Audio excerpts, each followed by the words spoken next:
My daughter's fiancé laid it down straight. Either we cough up $50,000 for their wedding, or no wedding's happening. I'm Anthony Romano, by the way. Little did Preston Whitfield IV know, his grand $4.2 million home had a mortgage through my bank. He had me pegged as some small-time pizza joint owner, but instead, less than 24 hours later, he found himself with foreclosure papers in hand. It's funny how the ones who seem the most harmless can actually be the most lethal, right? He was spewing all kinds of racist nonsense, and I just nodded along, even when he was threatening to call off my daughter's big day. But I had my own scheme in the works, one that was about to bring his whole world tumbling down. And if you've heard a story like this before, maybe you've dealt with those entitled folks who think their bank balance makes them top of the heap. This all began about 8 months ago, when my daughter, Anna, introduced us to her fiancé. They'd been dating for about 8 months when she finally brought Preston over to our place in Federal Hill. The second he stepped out of his shiny BMW and glanced at our regular old neighborhood, I could see the disdain written all over his face. Our streets lined with row houses, complete with tiny front yards where families buzz around. I was in my weekend get-up, old jeans and a well-worn Providence College tee. Parked next to his spotless luxury car was my trusty 1995 Honda Civic, which had seen better days with its 240,000 miles on the clock. "So you're Anna's dad," Preston said, offering me one of those perfectly manicured handshakes. I couldn't help but think that his Hermes belt probably cost more than what most folks make in a good week. "Anna said you were in finance?" he asked, picking his words with care. "Yep, I work at a bank," I replied. Anna chimed in quickly. "Dad's being shy. He's been with his company for a solid 25 years now." What she missed mentioning was that I actually owned it all. Preston gave me that all-too-familiar smile, the kind rich folks save for the help. Polite, but with a clear boundary. His eyes wandered across our modest living room, taking in the worn furniture, family photos perched neatly on the mantel, and Anna's framed Stanford graduation picture. "Stanford," he said, eyeing the diploma. "That's quite an achievement. Must have cost you a pretty penny." The way he spoke, it was obvious he thought we'd strained to cover it. Little did he know, I'd funded her education in full, no loans needed. "Anna worked really hard," I replied, "and thankfully those merit scholarships came through big time, right?" Anna went red. It seemed she hadn't mentioned scholarships because, well, there weren't any. She thought I'd taken out big loans, making sacrifices for her, not realizing Stanford's fees were just a fraction of what Romano Financial banked every single hour. "Dad," Anna said, pulling me aside, "Preston's family is hosting an engagement party next month at the yacht club. The Newport Country Club," Preston added, full of pride, "has been in our family for 4 generations.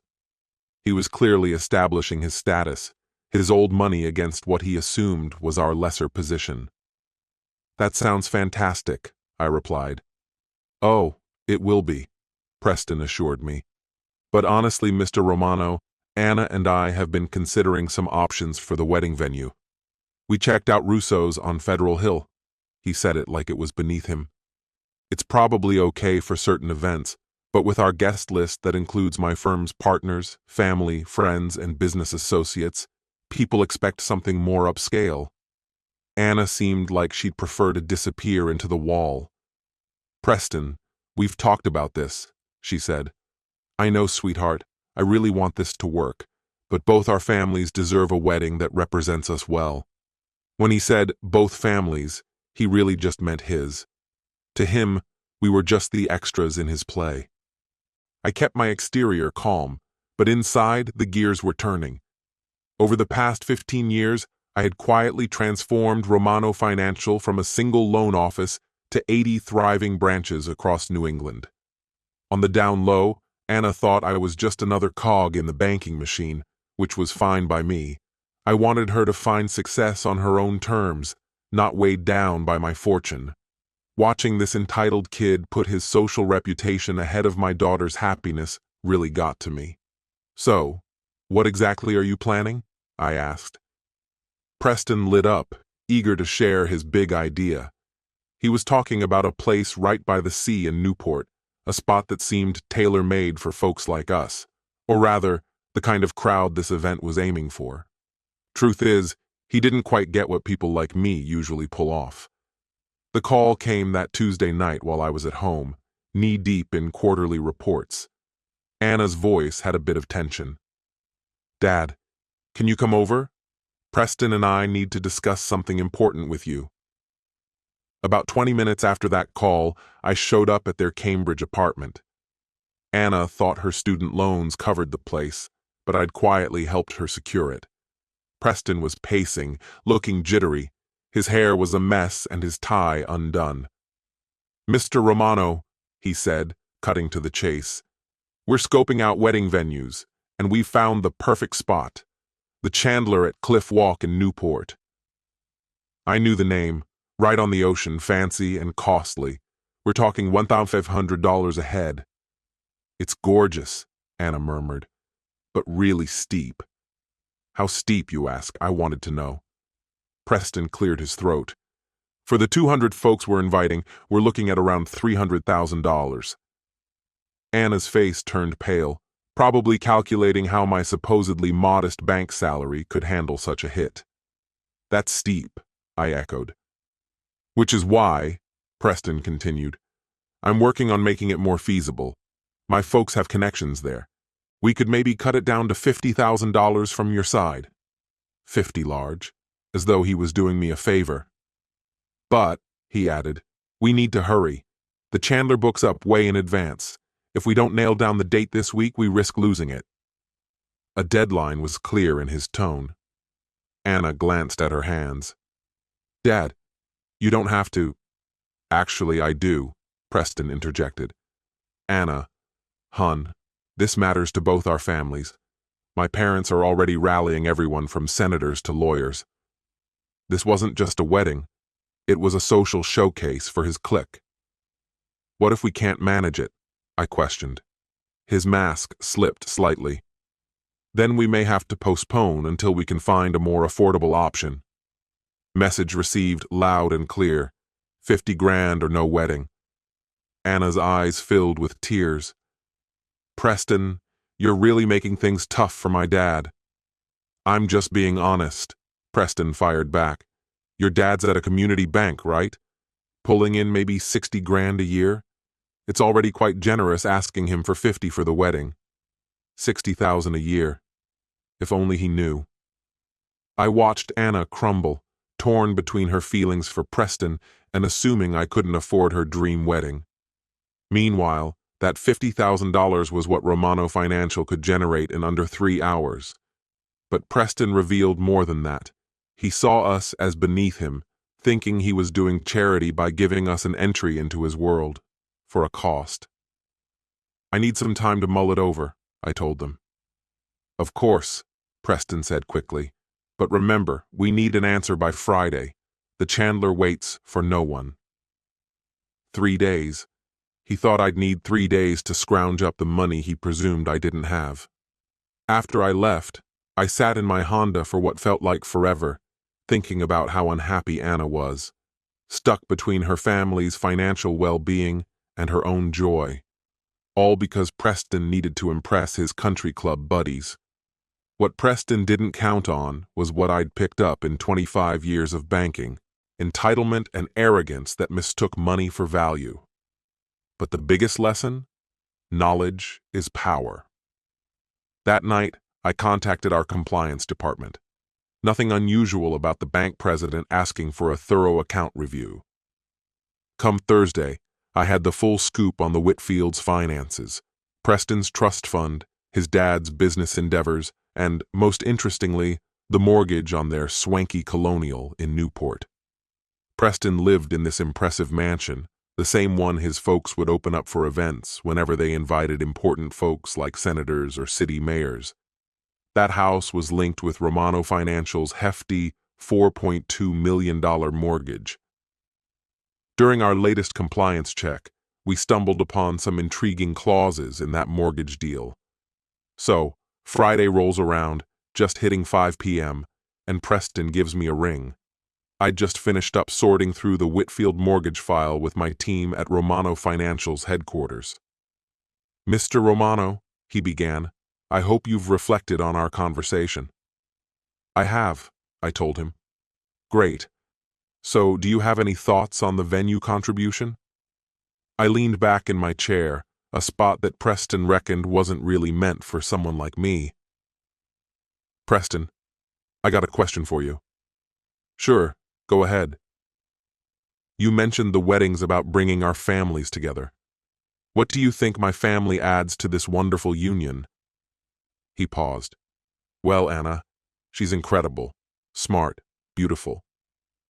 Besides Anna, what do you think my family brings to the table?" Another pause, even longer this time. "I'm not sure I understand." "You've mentioned your family brings the connections, the status, the wealth. What's the exchange here?" I could practically hear him trying to come up with a slick response. "Every family has its own strengths." "Like what, exactly?" "Mr. Romano, I'm not quite sure what you're getting at." I decided to be direct. "Why do you figure $50,000 is a fair contribution from a family you see as less well off?" The silence was thick. When he finally spoke up again, there was a bit of an edge to his voice. "I never said you were financially inferior. You estimated I make around $60K a year. That was just a general guess based on typical bank salaries." "What bank?" "Pardon? Which bank did you use to make that assumption?" "It was just a general thought." "You assumed, Preston. Saw my car, my clothes, where I live, and thought you had my financial situation figured out." His breathing got noticeably louder, defensive. "Mr. Romano," he began, "if there's an issue with the money part, we can look at other options." "Such as?" "Well, if $50,000 is too much, maybe we pick a less pricey venue." "Less pricey," I echoed, "meaning cheaper, more fitting for people like us?" "Or," I said, "we could consider a different angle." "What do you mean?" he asked. "How about you tell me about your family's finances, Preston?" "Come again?" "You've poked into mine. Assumed $60K a year, small community bank, tight budget. Let's keep it fair." "That's stepping over a line." "Is it, though? You're asking me for $50,000 for a bash that boosts your social standing. Shouldn't I get to know if your family's financially prepped?" His voice faltered. "My family's been around Newport for generations." "But that's not really addressing my question." "We own property. With a mortgage." Silence fell again. "Preston, what are you implying?" he stuttered.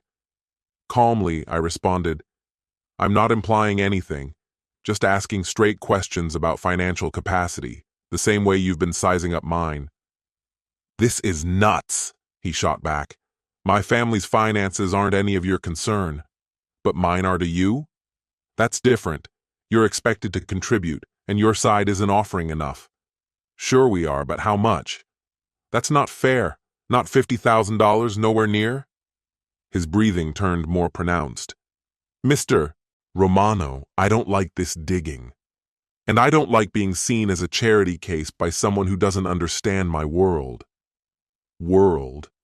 You're driving a beat-up Honda and living on Federal Hill. What does that say about me?" "Says you don't splurge on flashy cars or ritzy neighborhoods." "Or," I said quietly, "maybe it shows I don't need all that to be content." After another silence, Preston tried a softer tone. "Maybe we got off on the wrong foot. The truth is, Anna's joining a family with certain expectations. If your family's unable to meet those financially, that's fine, but we have to be clear about what that means for the wedding and, frankly, for Anna's future in our society." And there it was, laid bare, the underlying truth behind all the polite chatter. Anna's marrying into a family loaded with expectations and strings attached. In my family, climbing the social ladder was all about marrying into the right social circles. If we couldn't keep up, we were stuck where we were. If I couldn't come up with $50,000, we'd have to rethink everything, balancing our finances and Anna's happiness. I knew Anna was adaptable. She's smart, and she'd get that marriage involves some give and take. She'd find a way to make it work. Maybe she should even be thankful for the respect Preston gave her, as minimal as it felt. I turned to Preston and asked him one more thing. "Do you love my daughter?" "Of course," he answered. But the real question was if he'd still marry her if our finances fell through. The silence that followed was deafening. "That's just a what if," Preston said. "No, Preston," I corrected him. "It's the real question." I hung up and looked at the stack of Whitfield mortgage papers on my desk. 4.2 million, with all these character clauses in the contract. We were legally covered. Now it was time for Preston to understand what financial truths really meant. That weekend, Anna invited me for lunch at this quaint place near Harvard Square. She looked exhausted, her dark circles reminding me of her mom's toughest law school years. "Dad, about this whole thing with Preston and the wedding." "You don't have to explain, Anna," I cut in. "But I do," she argued, mixing her coffee but not sipping. "Preston's not usually like this. His family pushes him a lot. They have all these expectations about appearances that I'm still trying to figure out. Trying to figure out, like she was the one who had to change." "What kind of expectations?" I asked. "Well, like last week his mom asked about your job. I said you're in banking and she wanted to know which firm. When I said community banking, she just gave me this look." Anna's voice drifted off. "What kind of look?" I pressed on. It was like she was trying not to show disappointment. I took a sip of my coffee, waiting for her to continue. "And his dad's always talking about self-made people and how he admires families who work their way up. But it feels like he's just patting us on the back for trying." "How does that make you feel?" "Honestly, sometimes I wonder if I fit in this world. Last month, Preston brought me to dinner at his parents' house, and all they talked about was vacation homes, private schools, charity events. When someone asked what I do, I said, I'm finishing an MBA at Stanford. This lady, a judge's wife, I think, said, "How wonderful that you're getting an education. Must be a big deal for families like yours." Anna sounded rightly insulted. "What did you say?" I smiled and changed the topic. Later on, Preston told me I handled it well, like I passed some sort of test. Just then, my phone buzzed. It was Maria, who's not only my sister, but also VP of Operations at Romano Financials. Compliance had finished the Whitfield review, noting character violations, with an urgent board meeting on Monday. Did I want to start the foreclosure process? I texted back, yes, and get the trust fund freeze papers ready. Anna noticed I was distracted. "Sorry, Dad, work stuff?" she asked. "Something like that," I replied, slipping the phone back in my pocket. "Anna, can I ask you something?" "Sure," she said, curiosity in her eyes. "Are you happy?" She fell silent for a long moment. "I do love Preston, but sometimes it feels like I'm playing a part in his world and not really living my life." "What if you stopped acting?" "What do you mean?" "What if you showed up as just you, Anna Romano from Federal Hill, with a dad who drives an old Honda and works at a bank? What if you didn't try to fit into their mold?" She looked at her hands. "I'm not sure Preston would still want to marry me." Her honesty stung, but it made my resolve stronger. Then my phone rang again. It was the Romano Financial Legal Department. "I need to take this," I said to Anna. "Just a moment." I picked up the call. "This is Tony." "Mr. Romano, this is David from Legal. We've wrapped up the documents you requested. There are definite character violations in the Whitfield mortgage. We're ready to take immediate action. Should we proceed?" "Set it up for a comprehensive legal review first thing Monday morning. For now, Let's hold off on informing the account holders. Anna sat there, gazing into her coffee, doubting if she met the expectations of those who should feel lucky to even get her attention. Not yet. I'll deal with the notifications personally. I ended the call and turned back to Anna. Sorry about that, I said. No problem. Banking emergencies, huh? She replied, not having the slightest clue about the sort of banking problem I was dealing with. Remember this, Anna. Never apologize for who you are or where you come from. If someone can't recognize your worth, they're not worth your time, I reassured her. She gave me a small, thankful smile. Thanks, Dad. I just wish it were that simple. Things were definitely about to shift, too. We received an invitation on fancy cream-colored paper for the engagement celebration of Preston Whitfield IV and Anna Romano. Cocktails and dinner at Newport Country Club. Dress code, jackets required. Anna called me on Tuesday, her voice a mix of excitement and jitters. Dad, Preston's parents want to officially meet you. His mom thinks our families should get to know each other before jumping into wedding plans. Translation: before they decide if we're good enough for them. I'll be there, I assured her. Great. And Dad, maybe wear the navy suit you had on for Anna's graduation. Even she was worried about the impression we'd make. On Saturday, I drove my reliable Honda to Newport, passed by Preston's family mansion that Romano Financial helped fund, and parked at the yacht club's valet. The valet looked at my car like it was an antique, but took the keys with a professional air. Inside didn't surprise me. Dark wood, gleaming brass fixtures, and portraits of men who likely never broke a sweat from hard work. A club where membership seemed based more on heritage than achievements. I found Anna and Preston by the bar with a group of about 15 people. Preston sported a blazer probably priced higher than most people's rent. Anna, in a classic black dress, looked stunning, though I noticed her tense shoulders. Dad, Anna called me over. Everyone, this is my dad, Anthony Romano. The introductions rolled in. Reginald Whitfield III, a slim man with silver hair and a handshake that seemed to measure someone's worth. Then there was Preston's mom, Catherine, who gave my department store suit a thinly veiled look of disdain. Mr. Romano, Reginald greeted me. Preston tells us you're in banking. That's right, I replied. Which institution? Here it comes. Romano Financial, I stated. I'm not familiar, he commented. It's a local credit union, I explained. Something like that. Then Catherine added, It's great you could take time off to be here. Banking must keep you on a tight schedule. Before I could respond, one of Preston's law school pals piped up, Romano Financial?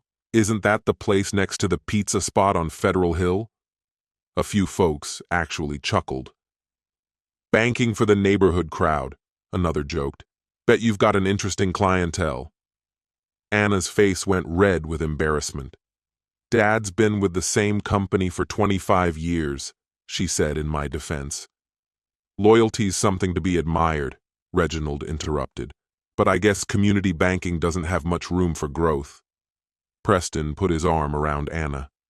Mr. Romano's done quite well. Anna did get into Stanford after all.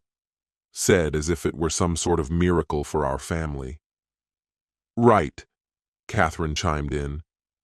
Anna mentioned scholarships played a role. Anna was about to correct her, but I caught her eye and gave a slight headshake. Let them think what they want. Education matters to us, I said plainly. Undeniably, Reginald echoed. Preston talked about how resourceful you've been with the wedding venue arrangements. 50 grand is quite a bit for a family like yours. We're thankful for the effort. Sacrifice? More like I was donating my plasma so their son could have his dream wedding. Well, Preston's voice went up a notch, catching everyone's attention. We're still sorting out a few things. The venue we love requires a bit of a family blessing on both sides. One of his mom's bedazzled friends leaned closer with a knowing whisper. The Chandler is fabulous, but it's a big bite out of the wallet. Have you thought about a more budget-friendly spot? There's a charming place in Cranston. So there I was, enduring an evening that felt like a long walk through a pretentious jungle, with guests proudly chattering about their exquisite cultural weddings. Cultural weddings? Seriously? As Preston continued talking, saying Anna's family had money troubles, my teeth clenched. It was like he was putting our so-called financial problems out there as part of the night's entertainment. Or, Catherine jumped in, maybe just have a heartfelt ceremony at Anna's church, followed by a little cocktail thing, much cozier than these grand productions. Poor Anna looked like she wished for an invisibility cloak as her future in-laws discussed her wedding as if it were a charity case they had to manage. Reginald then decided it was story time, talking about when the Castello family married their daughter to a Portuguese fisherman. Such a sweet ceremony at St. Mary's, with a reception at the church hall. They used paper plates, but the flowers were beautiful. Sometimes, simple is best. Paper plates? For my daughter's wedding? Preston laughed it off, saying, "Not quite at the paper plate stage just yet, but Mr. Romano over here might have to get a bit inventive with the budget." Their laughter rolled around the room like it was some shared joke about my family's finances over dinner. That was it for me. I had been putting up with their humor about my family's imagined financial struggles and snide remarks about my background, while they reduced Anna's wedding day to some financial puzzle they kindly offered to solve. But my breaking point came when Preston shamelessly said, "Immigrant families should understand their place in America." The entire room seemed to freeze just as those words hung in the air. Quickly, I grabbed my phone and messaged Maria. "Yacht Club ASAP. Bring the Whitfield files, foreclosure papers, and 2 board members. This is going to be fun." I took a look around at these self-satisfied faces, all believing they ran the show. "You're right about one thing," I said, staying calm. Reginald looked curious. "What's that?" 50 grand does sound like a lot." I paused for dramatic effect. "Especially," I added, "when somebody's about to drop 4.2 million. Silence hit the room like a blanket. Reginald's face twisted with confusion, but only for a second. "What did you mention about 4.2 million? He muttered. Anna peered at me, asking softly, "Dad, what's happening?" But I didn't get to answer because that's when Maria entered the club, 2 sharp-dressed men in tow. Maria locked eyes with me, a sleek folder in her grip, just the kind of paperwork bankers respect on sight. "Mr. Romano," she said to me, "the emergency board meeting wrapped up. The Whitfield account measure is authorized." Reginald looked like the color had drained from his face. "Whitfield account?" Maria held her composure, taking in the room's faces. "Mr. Reginald Whitfield, I'm Maria Romano, Vice President at Romano Financial. We've managed your family's mortgage for 8 years. Catherine's bangle let out a clatter as she lifted her shaking glass. "There must be some error," she insisted. "No error, unfortunately," James Patterson, one of Maria's companions, interjected. "I'm the chairman of Romano Financial's board. Mr. Romano, after reviewing certain character concerns, our board supports your plan." Preston was bewildered. "Hang on, you work at Romano Financial?" Holding my ground, I clarified, "I don't just work there, I own it." Stunned silence followed, broken only by the far-off clink of ice in glasses. Anna looked at me as if I'd announced I came from another galaxy. "Dad, you're what?" Maria flipped open the portfolio with a sense of purpose. "Let me tell you about the Romano Financial Group," she began. "They've got 80 branches dotted all over New England and command assets totaling $2 billion. Your dad set this up with a $10,000 loan and turned it into one of the biggest privately owned banks around here." She passed over another document my way. "Here's the mortgage on the Whitfield estate. $4.2 million issued in 2019. And guess what? It's now in violation of the character clauses right here in this very room due to discriminatory behavior. You could practically see the blood drain from Preston's face. The tables had turned completely, showing how assumptions can get turned upside down real quick. So listen, when it comes to Romano Financial's mortgage contracts, there's a clause, as the board chairman pointed out. If you get a loan from them, you're expected to live up to some standards that reflect the bank's values. In short, if you start discriminating against folks because of their origins, wealth, or ethnicity, the bank's within its rights to demand you pay your loan back pronto. Reginald couldn't keep quiet any longer. "This is absolutely ridiculous," he spluttered. "You can't just call in a mortgage over some comment at a party." Maria was quick to counter. "Actually, Mr. Romano can decide on these lending matters. Given what's been said tonight about ethnic areas, your comment about paper plates for ethnic weddings, and those remarks about immigrants needing to find their place in America, it all adds up to violating those community standards." The older woman, weighed down by her jewelry, looked faint at the mention of ethnic weddings. Maria didn't stop there. She added, "And by the way, the trust fund belonging to Preston Whitfield, around $600,000, is managed by Romano Financial's private banking." Preston made a noise like he was choking. The board chairman went on, "This leads us to another issue. Trust fund management involves assessing character. Mr. Whitfield's recent actions have made us question his ability to manage inherited wealth." Anna's gaze was locked on me, her eyes a mix of shock and maybe even a touch of pride. "Dad, is this real?" she asked with disbelief. "For real, Anna," I replied calmly. "Your Stanford education? 4 years, $320,000, all on us. No loans. I drive my old Honda not because I can't upgrade, but because I don't need a fancy car to know who I am." Catherine Whitfield, now speaking in a whisper, said, "You've been lying all along." I shook my head. "I haven't lied about anything. You just assumed. You figured I was broke because of my clothes and my car.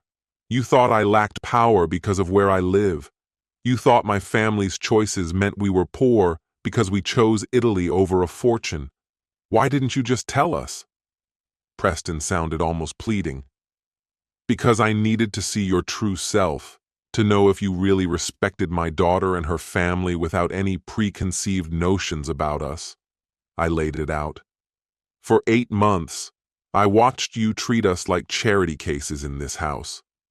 I heard the jokes about ethnic neighborhoods and that Anna would use paper plates at her wedding. I listened as you asked for $50,000 from a family you didn't respect. And tonight, you told me that my family needed to find its place here in America."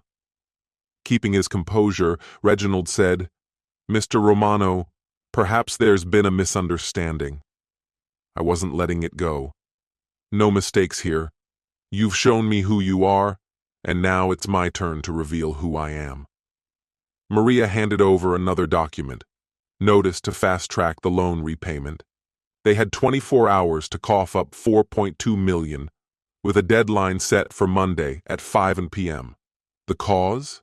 Violations of the character clause as observed by bank officials right there tonight. Catherine couldn't hide her panic. "You can't do this." But the board chairman weighed in. "Mrs. Whitfield, your family signed up for those mortgage terms. The character clauses aren't ambiguous. Your son's actions, asking for money while looking down on ethnic communities and judging potential in-laws on assumed wealth, break multiple stipulations." Preston turned to Anna, pleading, "Anna, you can't let this go down.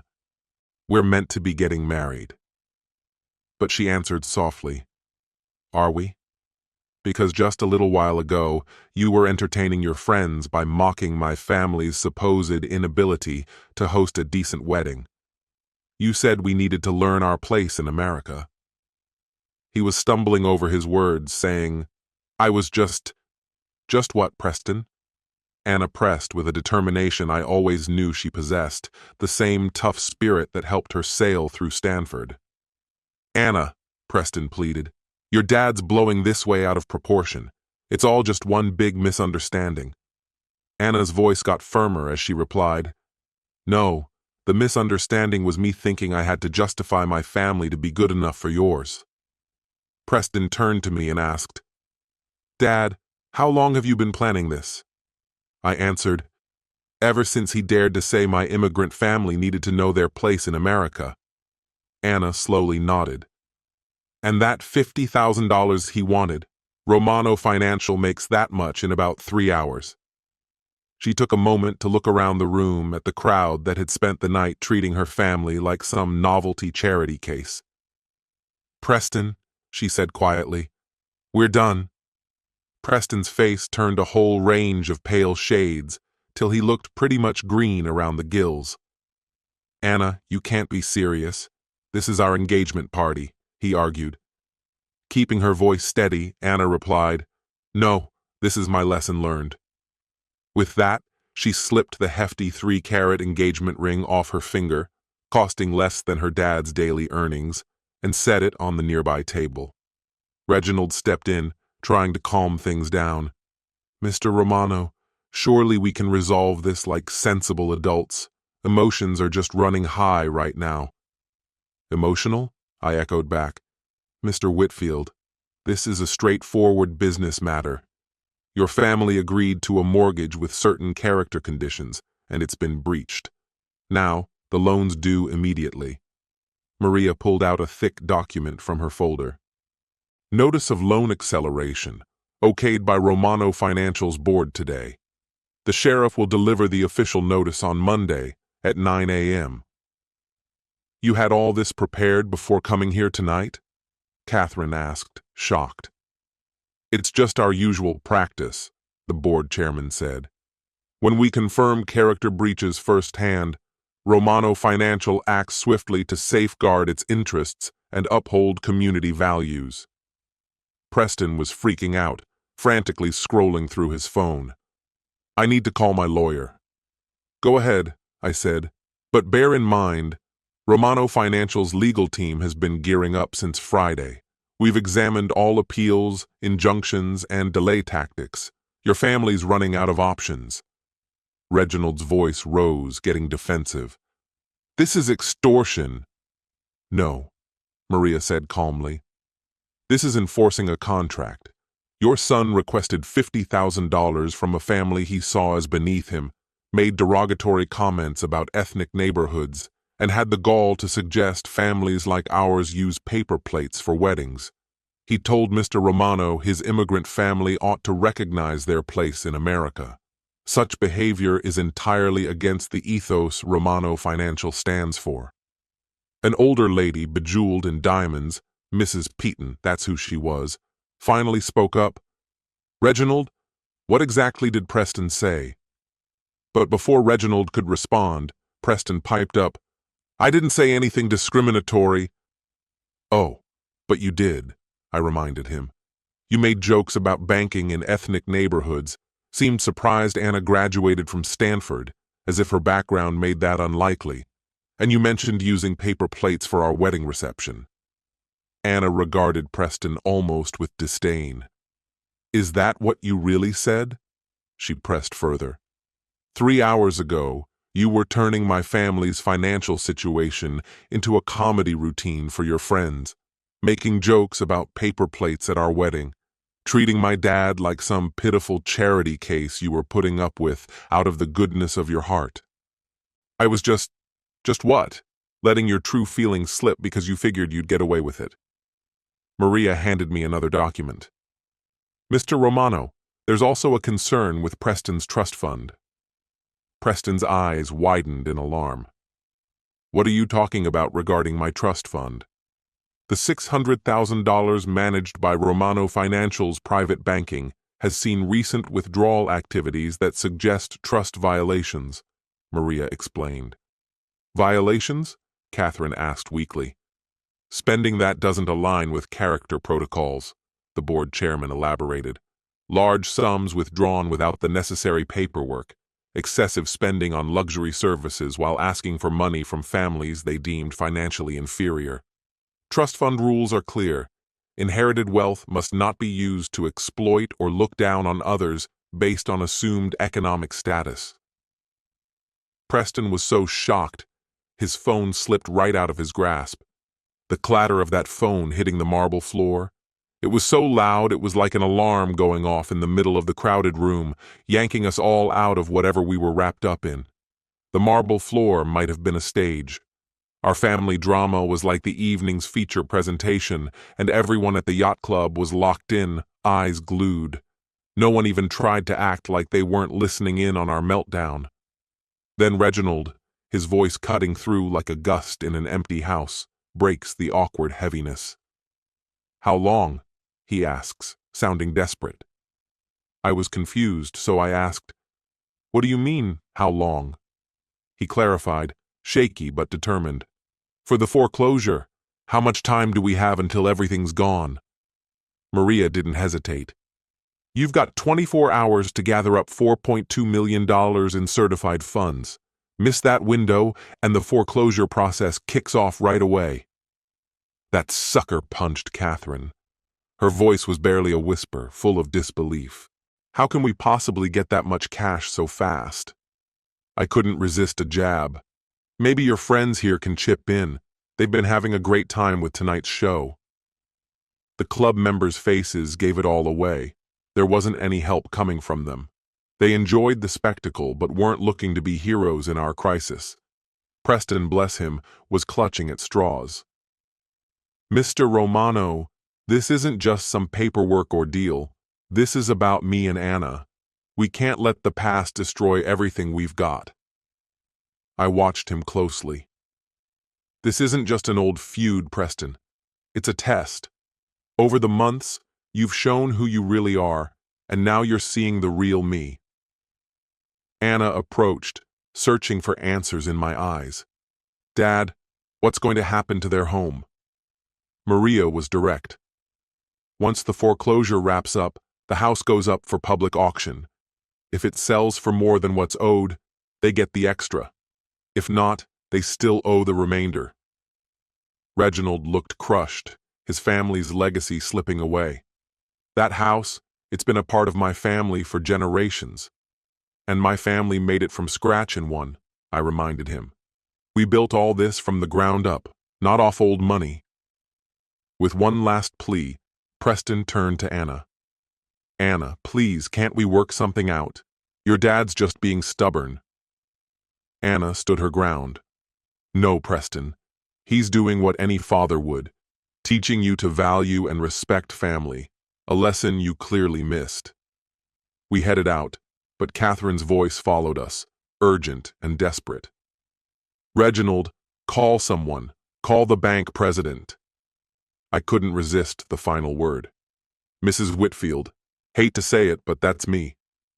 As the doors closed behind us, the last thing I saw was Preston on his knees, trying to piece together his shattered phone, like a symbol of their crumbling life.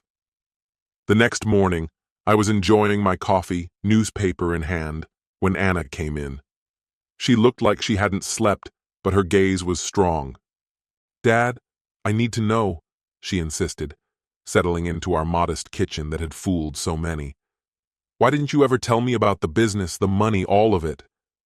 I poured her some coffee and thought back. "Think about when you were choosing colleges, and I told you to earn your spot through scholarships and work." She nodded. "Yeah, I did that." Realization dawning, she added, "Wait, did I really?" "You earned every bit, following the plan. The grades, achievements, opportunities, they were all yours. I just handled the costs without burdening you with loans." She wanted to understand. "Why keep it a secret?" "So you could become Anna Romano, your own person, not just someone riding on Anthony Romano's wealth. Your triumphs needed to be yours alone." She considered this quietly for a bit. "And Preston, he was sort of a test, unknown to you. Did he love and respect you for you, not your status? Unfortunately, he failed that test." Anna's phone buzzed, snapping our attention back. She glanced at it, a bit indifferent. "He's been calling nonstop, bombarding me with apology texts." "What do you think about that?" I asked, gently probing. She paused, finding her voice with confidence. "I think I dodged a major bullet last night. Like avoiding a crisis." I grinned, seeing how she'd matured. For 8 months now, every time Preston would introduce me to his friends, he'd always have some kind of apology ready, whether it was about my clothes, my car, or even my career goals.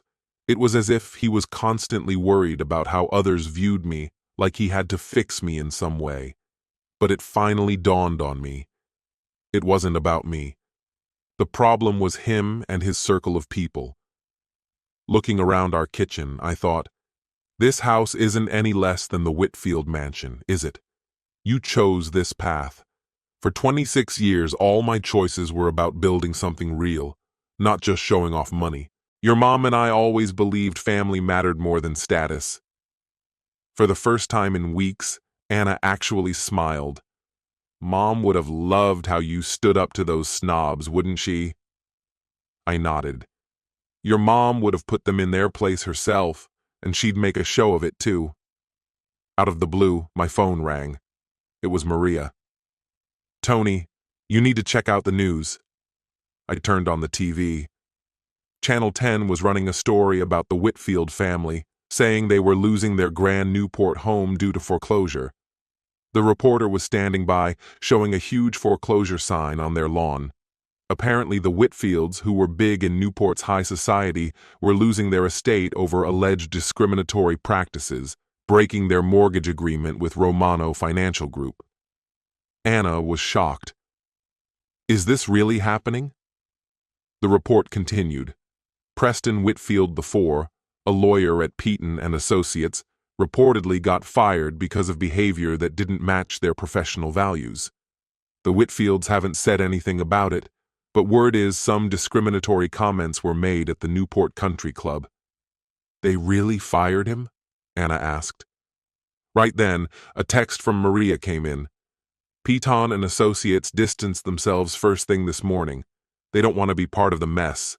Plus, 5 other families in Newport are now looking to refinance with Romano Financial." News really does travel fast in small towns. I showed Anna the text. Looks like people value a bank that stands by its principles. The news segment was still going on.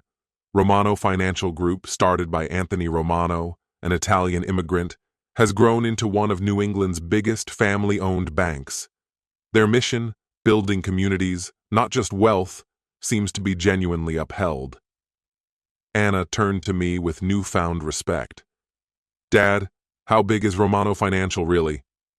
"We've got 80 branches, 2,000 employees, and about $2 billion in assets," I said. "$2 billion? We started with a mere $10,000 and a belief that every family deserves respect, regardless of their background or the car they drive." Her phone buzzed again. "Hello, Preston," she answered. I could hear him trying to talk his way out of this. "Preston, no," Anna replied firmly. "Last night's events aren't something an apology can fix. You showed who you really are, thinking there wouldn't be any fallout." He kept on trying. "No, Preston, I'm not meeting you for coffee. We can't just resolve this, and I won't help you ask my dad to stop the foreclosure." A pause. "Because for 8 months, you made my family feel like we owed you something for your attention. You insulted our heritage and demanded money from those you thought were below you. You even told my father that our immigrant family should know its place in America. You can't just say sorry for that." She ended the call and blocked his number right away. "How does it feel?" I asked. "A bit scary, but freeing too, like I don't have to pretend to be someone I'm not." Then my phone rang again. This time it was Judge Patricia Gonzalez, an old family friend. "Tony, I just heard about the Whitfields. How's Anna holding up?" "She's actually doing just fine, Patricia." "Good to hear, because folks are questioning your integrity. Some people in Newport are trying to challenge your actions." I told them what I've known for over 25 years. Anthony Romano is a man who sticks by his word, who honors his promises, and won't tolerate anyone disrespecting his family or community. The Whitfields are experiencing the consequences of their actions. After the call, Anna looked at me, full of curiosity. "What's next, Dad?" she asked. "What's next?" I responded. "Now you just get to be Anna Romano, with no excuses or explanations needed." We left the TV on, with the news reporter standing outside Romano Financial Headquarters in downtown Providence.